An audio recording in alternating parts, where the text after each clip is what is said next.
Okay, well, let's go ahead and get started. Thank you so much for joining us this afternoon for Data That Makes a Difference using the Kids Count Data Center.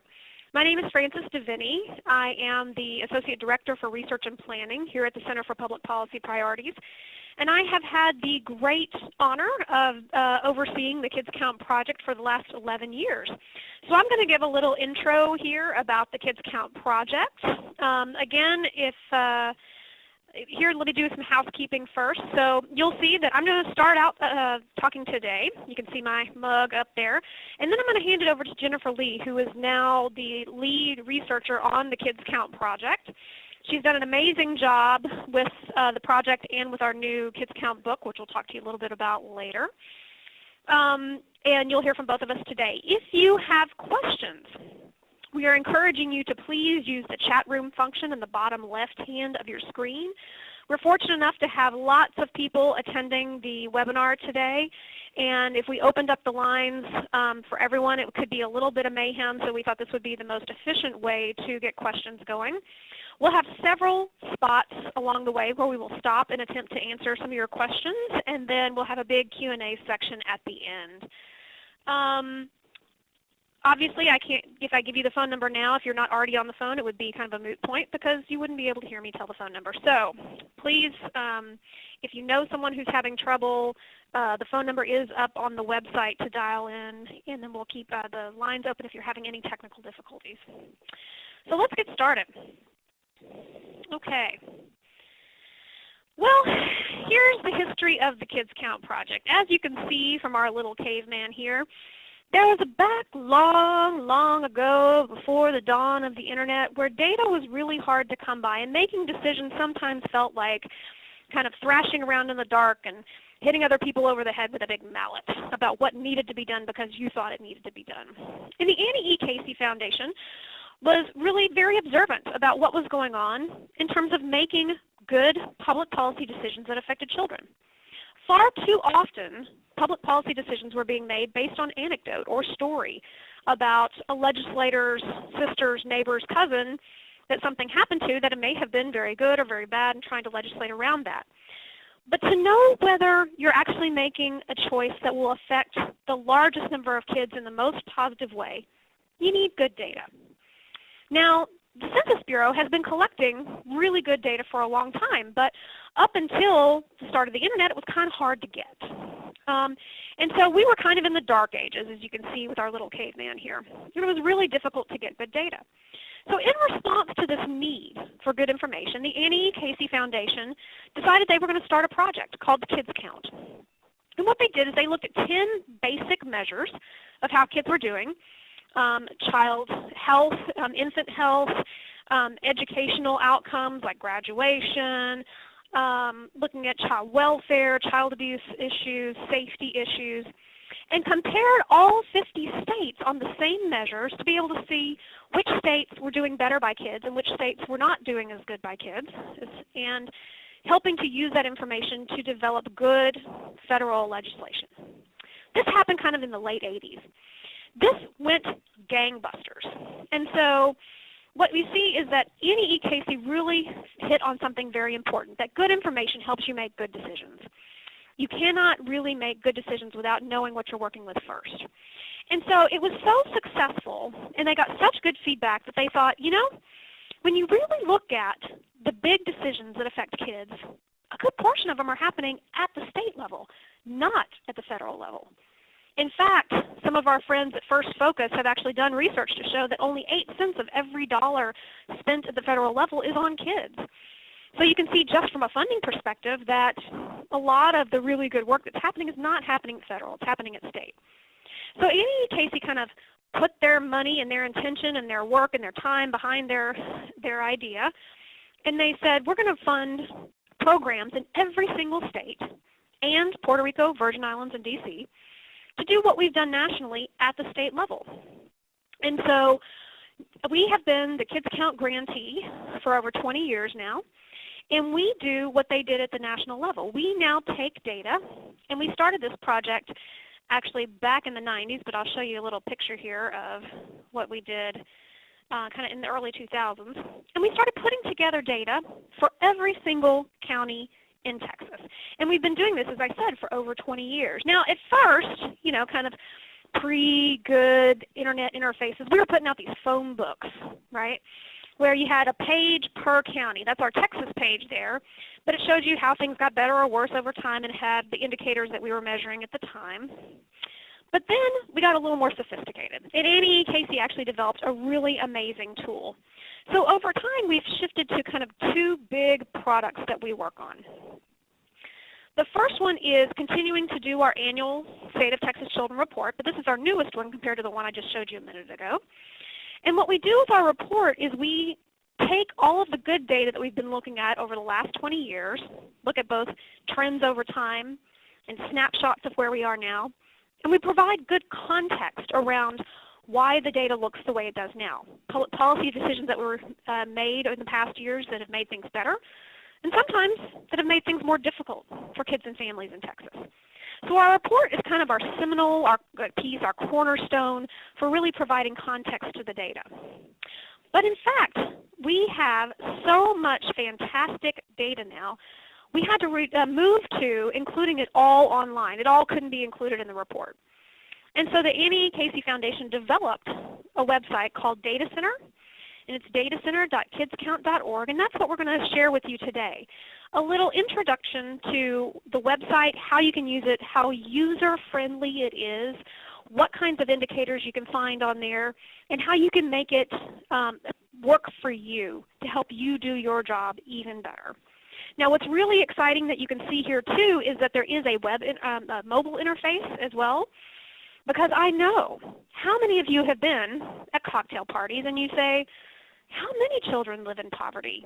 And everybody looks at each other and they don't know, but you can be the savior at your next cocktail party and whip out your cell phone and look up on the Kids Count Mobile Data Center website and find out how many kids live in poverty in your county, and you can be the winner of the cocktail party. So we do have our website, we have our mobile app, and it's just an amazing tool that we're so excited to share with you today.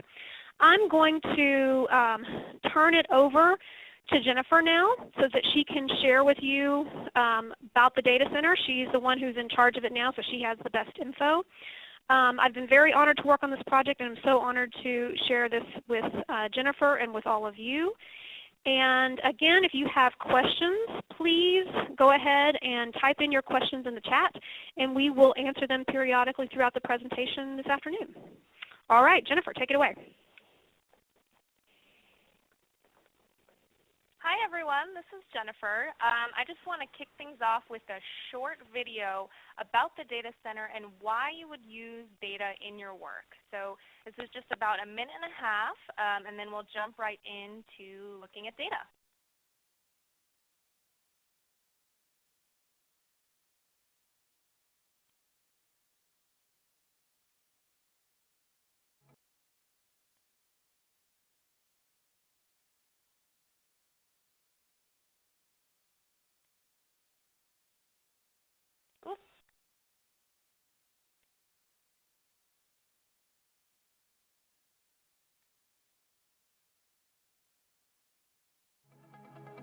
With 74 million young people in the U.S., who's making sure all children have the resources they need to reach their full potential?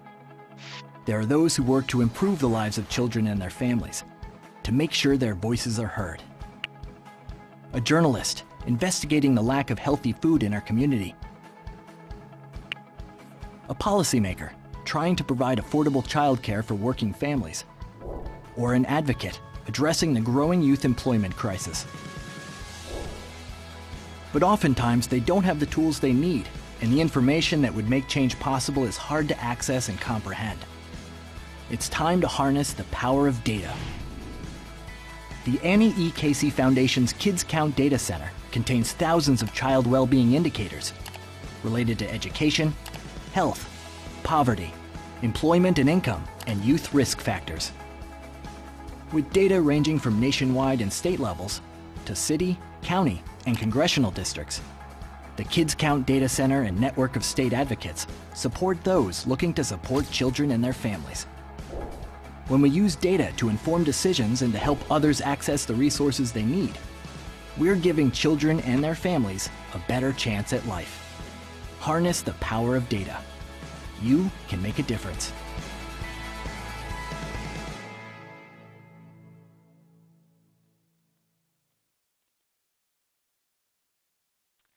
So that gives you a sense of the different ways that the Annie E. Casey Foundation sees data being used in their work in all 50 states, all throughout the country, all throughout Texas.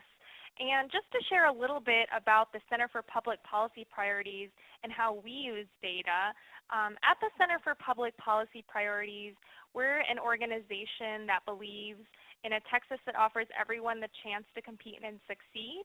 And data is a key piece of how we make that happen.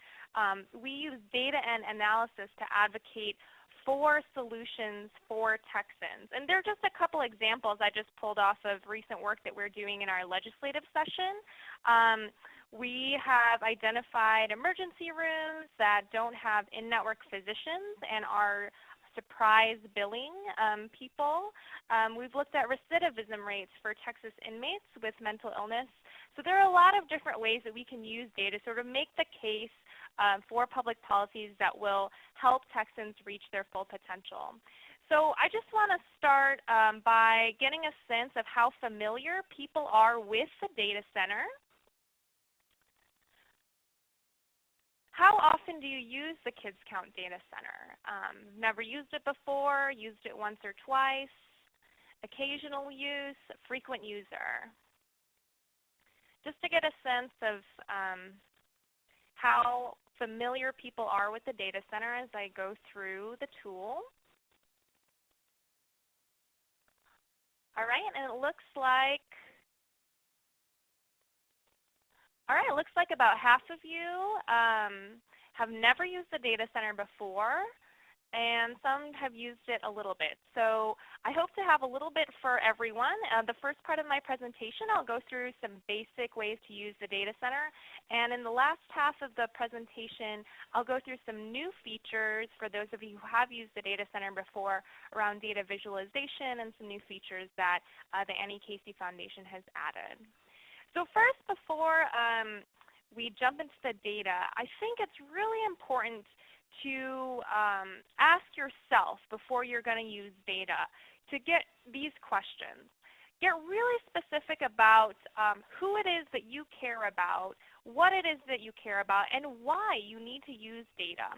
A lot of times, if people who aren't familiar with using these data tools go into a tool like the data center, they get overwhelmed with all of the data that's available.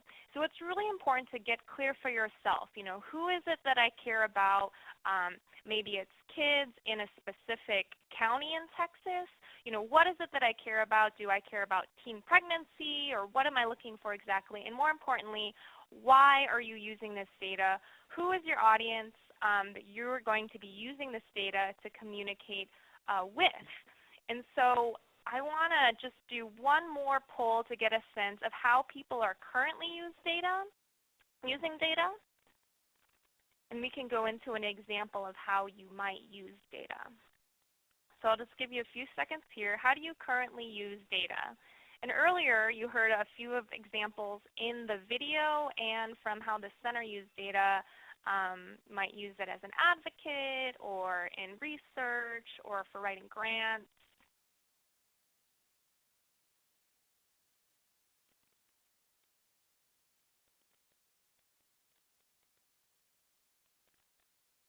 And it looks like a lot of people on the webinar are using data for grant writing. Some people are doing it for educating stakeholders and different colleagues that they work with. And a few people who don't currently use data. And so this will be a great introductory tool for you. Great. So let's jump into how you would find one piece of data. Let's say you're using a grant. So let's say we have Gloria.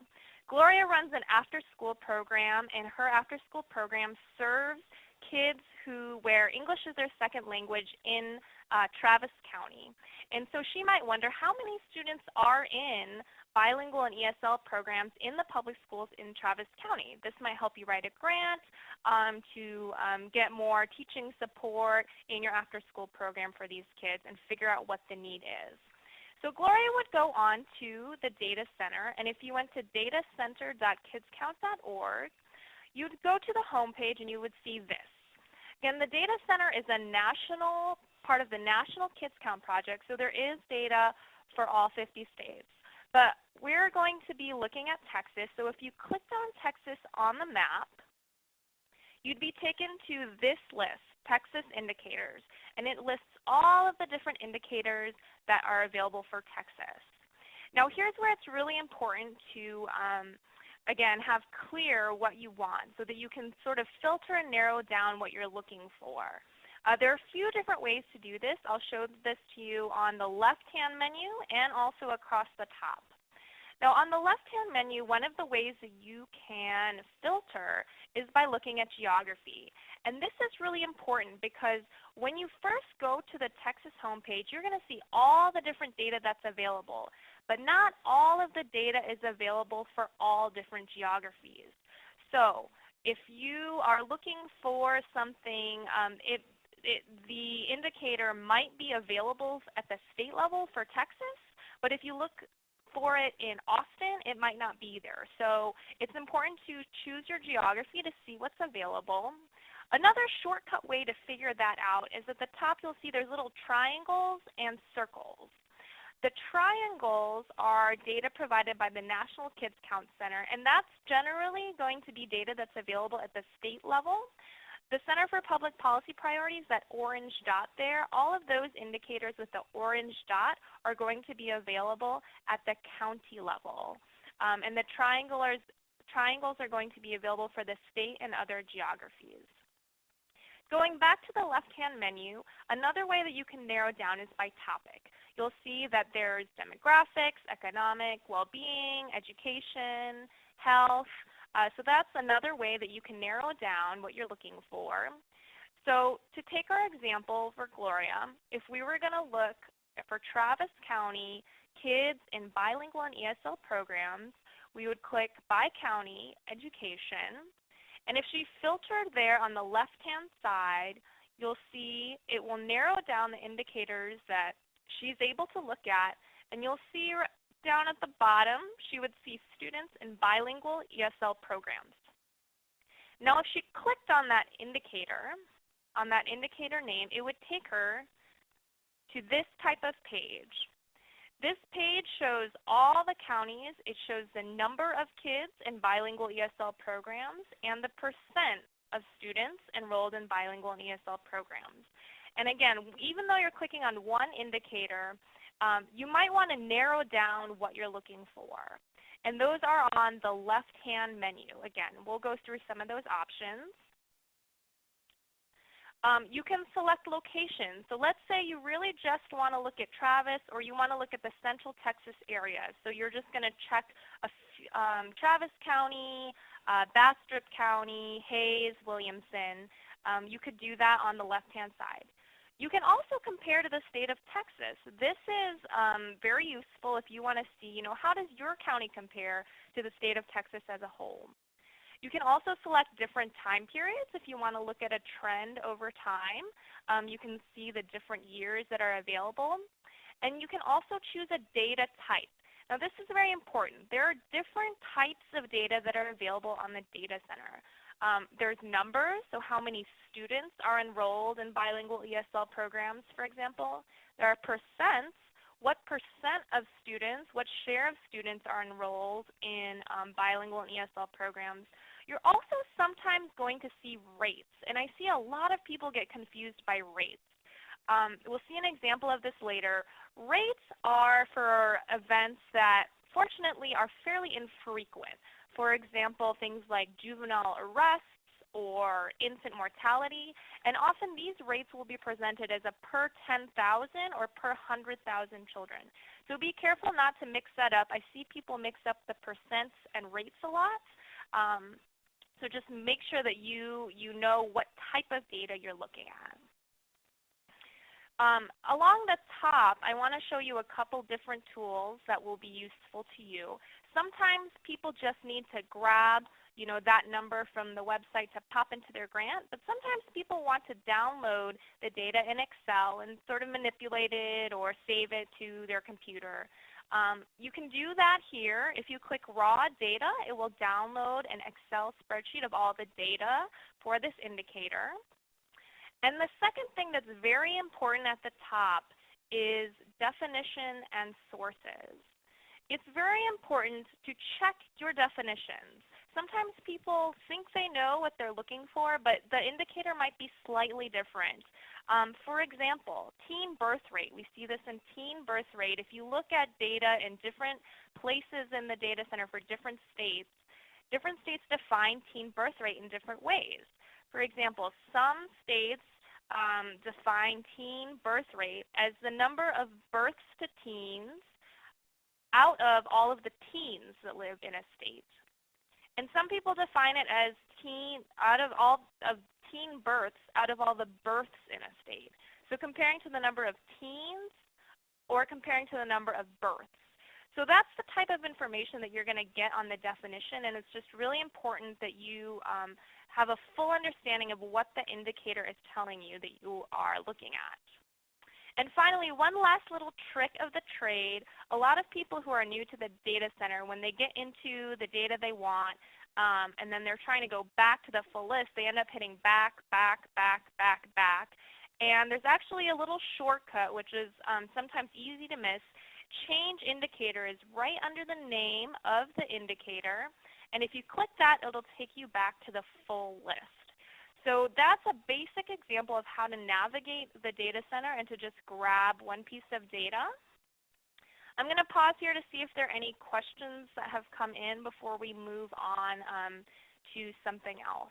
Frances, were there any questions that came through during this We actually class? have some fantastic questions. And Okay. before we get to the questions, I do want to say thank you also to Mia Ibarra, who you'll see in the chat section over there. She's helping to manage the audio questions and any of the other logistic questions that are coming up in the chat section. So if you see her name pop up, she's talking to you. So yeah, we have some great questions. So first is really more about the source of the data that's in the data center.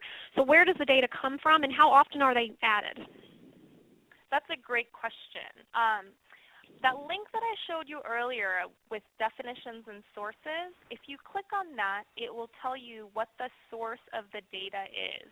A lot of our data comes from state agencies, so TEA, the Department of State Health Services, HHSC, and we work with our contacts there to collect the data, clean it up, and put it all into one spot so you can access it easily.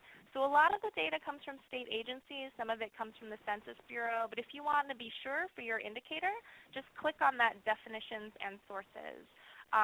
We update on a rolling basis. So part of my role at the center is to sort of monitor data availability, any changes in the way that data is collected or defined, and update the data when it's available. So that we update it on a rolling basis. But if you ever have any questions about data availability, feel free to contact me. I'll put my contact information up again at the end of the presentation, but I'm always here as a resource for you. And can you also say a little bit about, we put up the data rolling on a rolling basis, but there is a time lag, right? Yes, there is often a time lag. So state agencies have processes through which they have to collect data. The Census Bureau has processes which they have to collect it, check it, make sure often data is reviewed just to make sure that the data is of high quality. So there's often a 1 or 2 year lag on the data that, for example, the census, most recent census data that we have right now is for 2013. It's about a 2-year lag. The 2014 data will come out in the fall of this year. So there's usually a 1 or 2 year lag on the data, and that's just part of getting the data cleaned up and of quality enough for everyone to be able to access it. One more question. Thank you, Jennifer. One more question is really about the geography. And a couple of questions popped up about zip code level data and whether you can get specific schools and school districts. Sure. Unfortunately, right now we don't have zip code level or school district data. However, especially with the school district data, that's something that TEA can provide us with. So if you contact me, I can help you get that data. I also hope that you will stick around at the end where there's a short post-webinar survey, and one of the questions is about geographies because we're really interested in knowing what additional geographies would be helpful for people. And if we see a lot of demand for certain geographies, we can definitely add those, consider adding those to the data center because, again, this is a tool for you all to use. So please give us that feedback. But if you don't see something on the data center, never hesitate to ask us about it. Great. I think that will hold for now. Okay. All right. We're going to go on to one last poll question. And this is about your data needs. Sometimes you're looking for one indicator, for example, bilingual ESL students, and you want to look across different areas in Texas. But sometimes you just want to know about one area. Maybe you want to know about Dallas County, and you just want to know about child poverty and food insecurity and unemployment. You want to know a lot of different things about one area. So I'm just wondering out there in your work, what are you most often looking for? Are you looking for one sort of phenomenon over a lot of different places, or looking for multiple indicators for one area?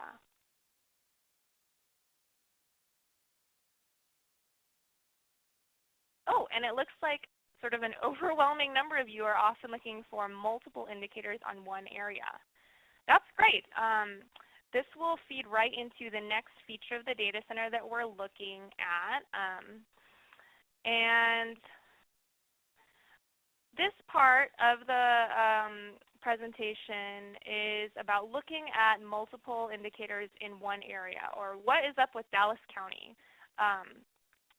So, if you are, let's say, someone who needs to look at one area holistically, an example we have is the mayor of Dallas has put together a task force on child poverty, and they really just want to look at, what's up with Dallas County, what's going on in our area. There is a way to do that in the data center without, going into every indicator, pulling the data for Dallas, going into another indicator, pulling data for Dallas, and I'll show you how to do that. There's actually two ways you can do it. On the home page, if you scroll down under the map, there's a link called Create Custom Profiles. If you click on that, that's one way to get to that. The other way is if you are already on the Texas page of indicators, at the top there's a link that says Build a Custom Indicator Report for your community. They're a little hidden, but those are where the links are. Now if you click either of those links, you'll get a pop-up. And in the pop-up, you'll be able to select the geography that you're interested in. So let's say you're on the mayor's task force and want to know about Dallas County. And then the next step is that you can select multiple indicators, however many different indicators you want, child poverty, dropout rates, anything that we have in the data center at that geographical level. And what you'll get is this report, this nice report. You can see this is for Dallas County and has all of the different data that you want in one place. So that's a feature that even I find that some frequent users of the data center don't know about. It's not particularly prominent in the design, but those are the two different ways that you can do that. So the last part of the presentation I want to talk about is some of the tools that the data center has in it. And these are tools for analysis, like sorting and ranking, and also visualization, maps, line graphs, and bar graphs. So one reason you might want to use this tool, let's say you're a reporter and you want to do an article looking at how counties rank in child poverty, and you want to pick a county that has a really high rate of child poverty and the lowest rate of child poverty and sort of profile those counties. Or maybe you just want to know where you stand in relation to other areas in Texas. If you're looking, this is child poverty, poverty ages 0 to 17. If you're looking at this data, on the left-hand side you'll see a tab that says Sort or Rank. If you click on that tab, it will resort the data in 1 year for you. And you can see quickly that Rockwall County has the lowest child poverty rate in Texas with 9.1%. So instead of sort of going through all of the data or downloading it into Excel and trying to sort it there, you can just go to that Sort Rank tab and look at the rankings and sort it how you want here. Now, one word of caution about sorting and ranking. A lot of people like rankings because it's sort of an easy story to tell. I think people are also very competitive and like the rankings.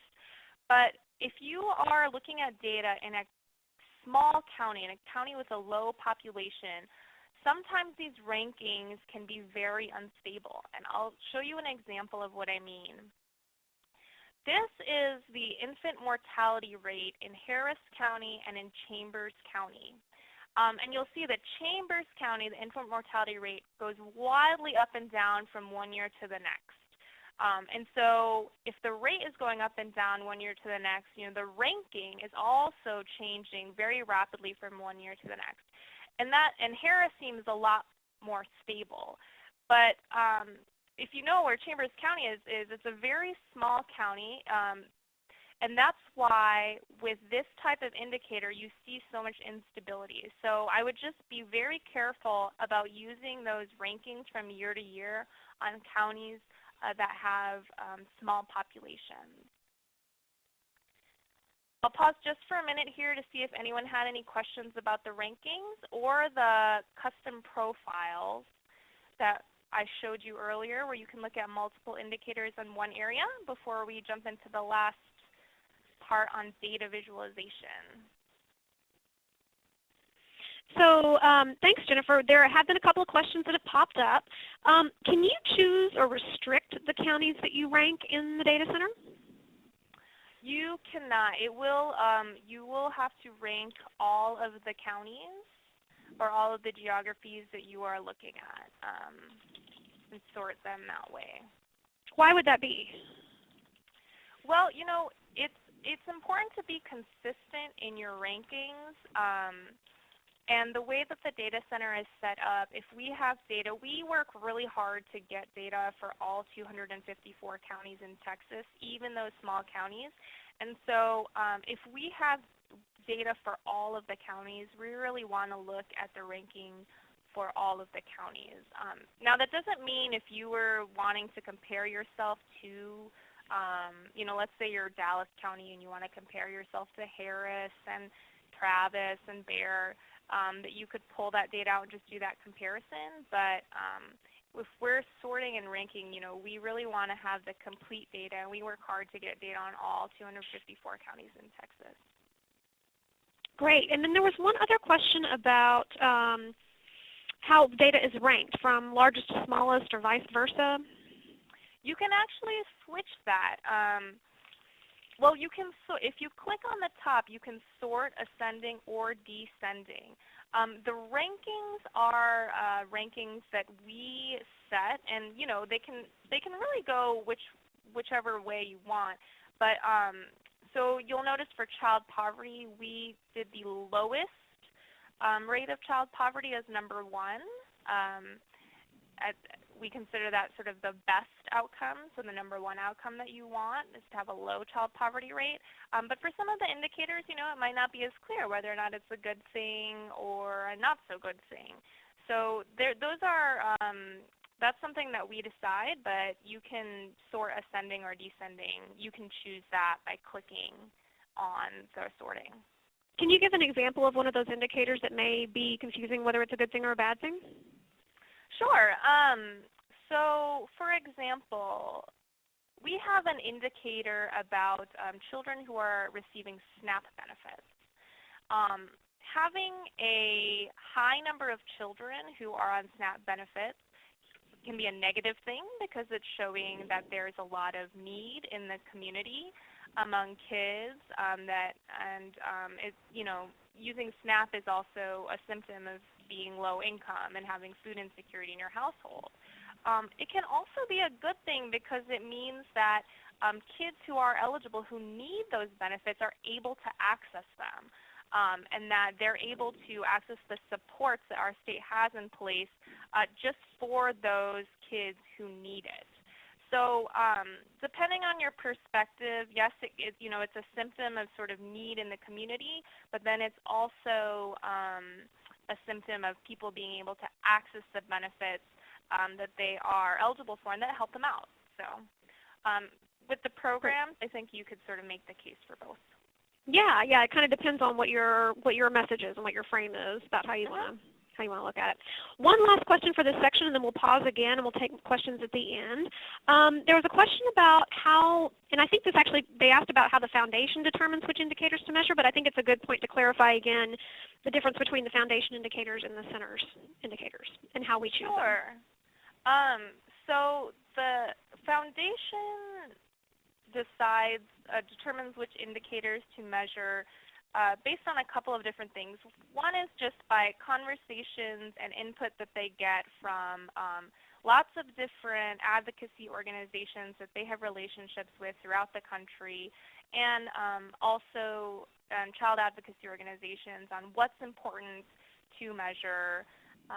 So that's one way they determine. Another is by what's available. Unfortunately, sometimes even something that we really want to measure, the data might not be available, and it's important also to get comparable data across different geographies. So if there is a measure that's maybe not comparable or only available for one small area in the country, that might not be available on the data center. Now, the county level indicators which we decide are determined sort of through the same process.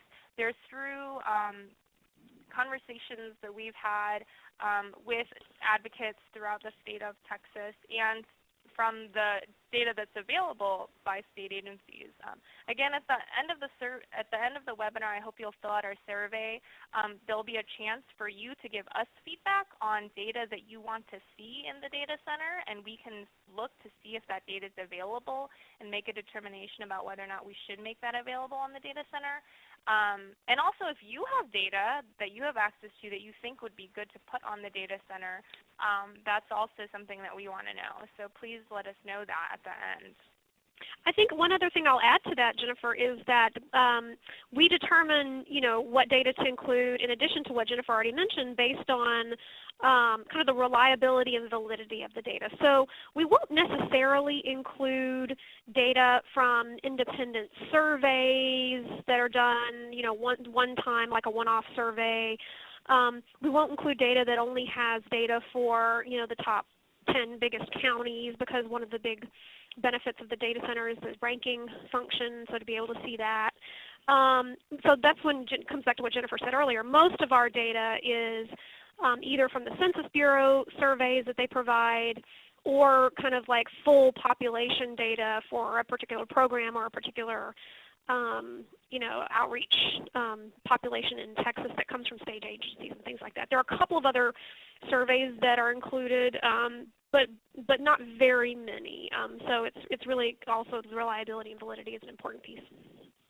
Yep, that's a great point, Francis. So if there aren't any other questions, I'm going to move on to the last piece, which is the fun part, I think, which is data visualization.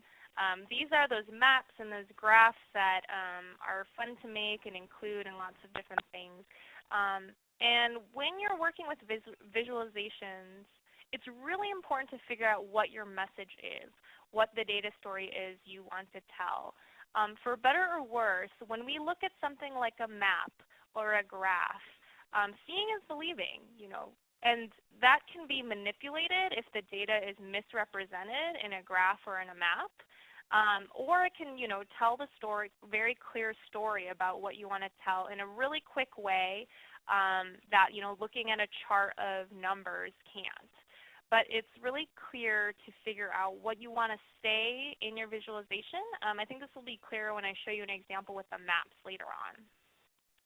So all of the data visualization options are in these tabs at the top. The default will be to get that table of numbers, but then there are tabs for maps, line graphs, and bar graphs that are available in the data center. So first we'll go to maps, and this is looking at child poverty. And this is looking at the number of kids who live in poverty in different counties in Texas. So looking at this map, one story that I see from this map is that Harris County is sort of in a league of its own in the number of kids living in poverty. You can see it's that dark orange from the legend. It's 312,000 kids living in poverty, and it's the only county actually that's that color. So that's one story that's pulled from this map.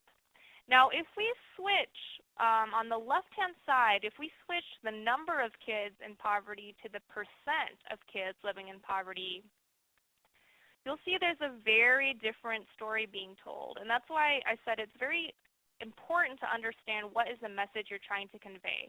Both of these maps are looking at child poverty, but one looks very different from the other. This, if you wanted to look at sort of, where the share of kids who are living in poverty is highest and see how widespread that is in Texas, you might choose to use percent instead of number, where it looks like, there aren't very many kids living in poverty in the least populous areas, although you'll see by looking at the percent that there's actually a very high share of kids living in poverty. So if you decide this is sort of the story that you want to tell, what you can do is at the top you can embed this map. That'll give you code if you want to embed it into a web page. Or what more of you might want to do is just to save this image and pop it into a Word document of some kind. If you click Save Image, you'll get a pop-up. And this is a new feature that's been added just a couple months ago. You can choose your color.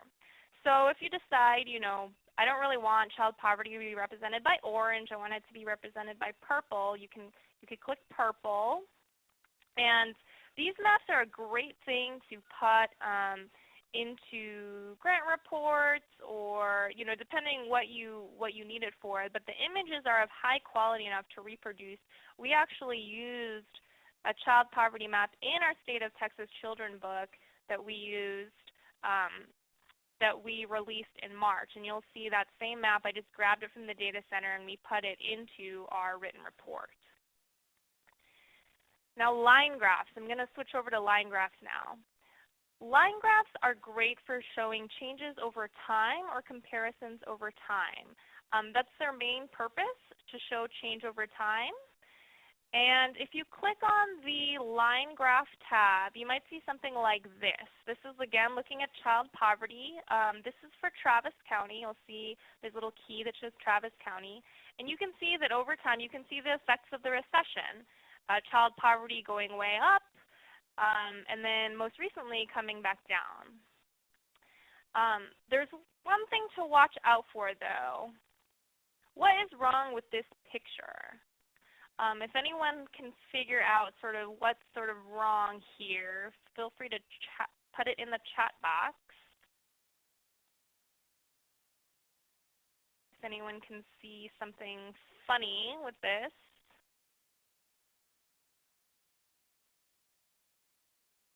Oh, I see a few people have, a lot of people got it. At the bottom, you'll see that the years are not consistent. The data center will actually allow you to do this, although it will give you a little note.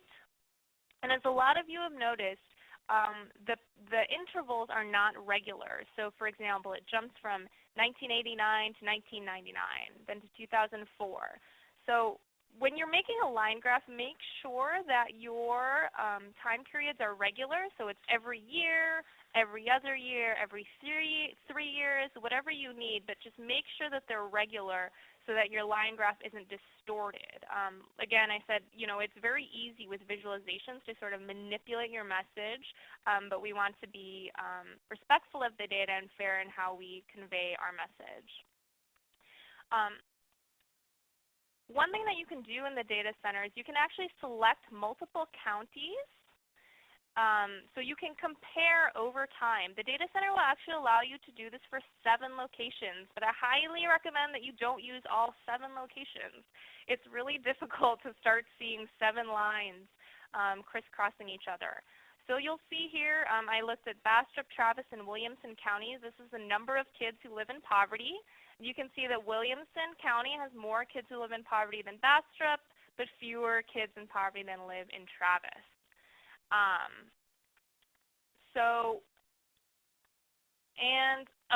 If I just go back for 1 second. Another thing to keep in mind if you're using multiple counties is if you are using counties that have a lot of big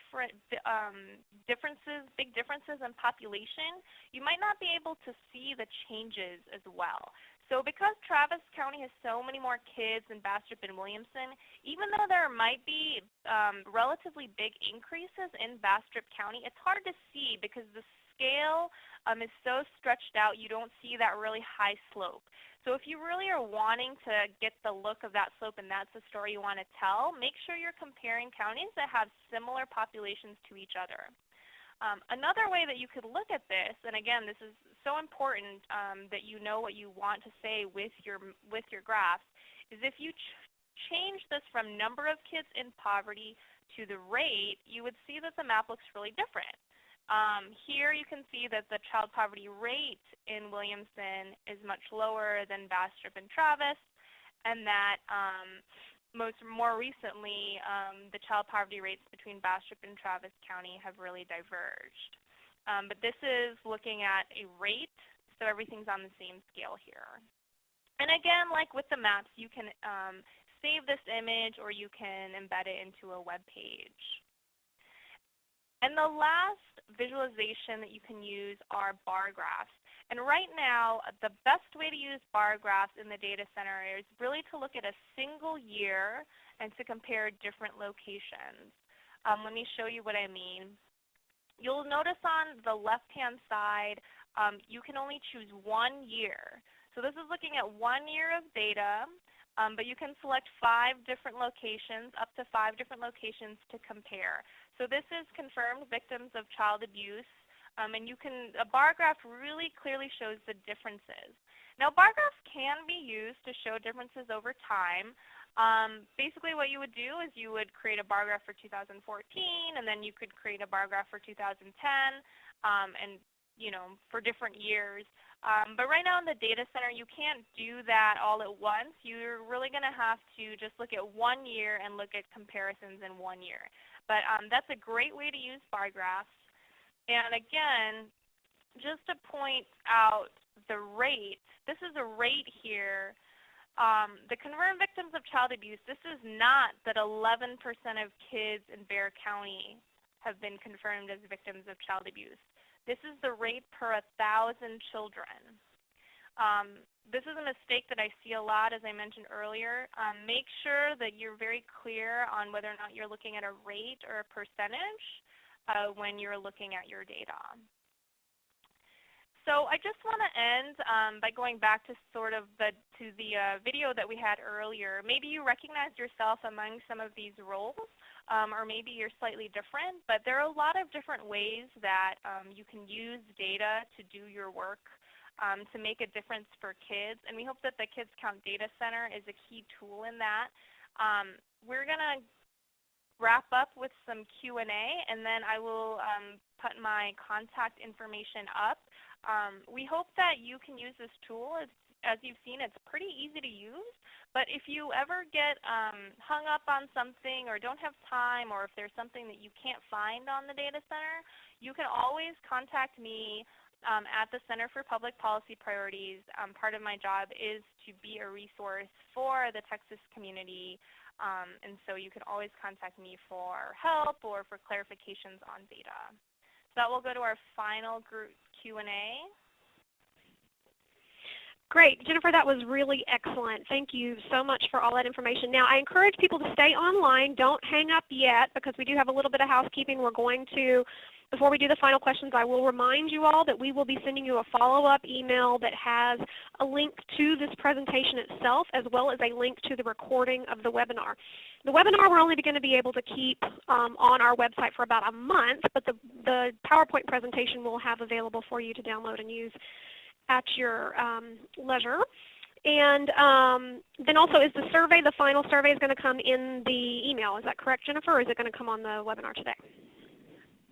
It'll be both. After we end the webinar, you'll be taken to the survey where you'll have a chance to let us know what different geographies or breakouts or data that you are interested in seeing on the webinar, on the data center. There will also be a link to the survey in the follow-up email that has a link to the recording and the presentation. All right, so please stay with us. We've got about 8 more minutes before our time is up, so please stay with us because you know we are data lovers. This is why we do this, so we want your data to help us guide how we can make this even better for you. Okay, last few questions. There was a question about the map. In the legend, it comes up with designated, or the computer chooses the ranges that are going to be selected in the legend. Can you tell people like how those are, well, maybe not specifically the mechanics, but how those are chosen? Is there an opportunity to change those ranges? Like, could you do quartiles or quintiles or what in the map? Sure. So those are actually chosen by the Center for Public Policy Priorities on the back end. This is actually something new, that a new feature that was just added to the data center. There is one sort of default, and right now all of the maps are in a default view that is natural breaks categories that show up, but that's the default view. If there is a map that you are wanting by quartile or quintile, I would have to change that for you, and then everyone who uses the data center and uses maps would see it that way. So if there's something that you're really needing in a different type of break, you could contact me and I could change that, but it would just change it for every user of the data center. Right now it's not able to be controlled by individual users, unfortunately. I know one of the nice things about one of the nice things about the data center too is that you can download the data itself, and there's several online mapping resources that we could also help guide you through, that you could take the data that you downloaded and load it up into a mapping resource like Tableau or something like that.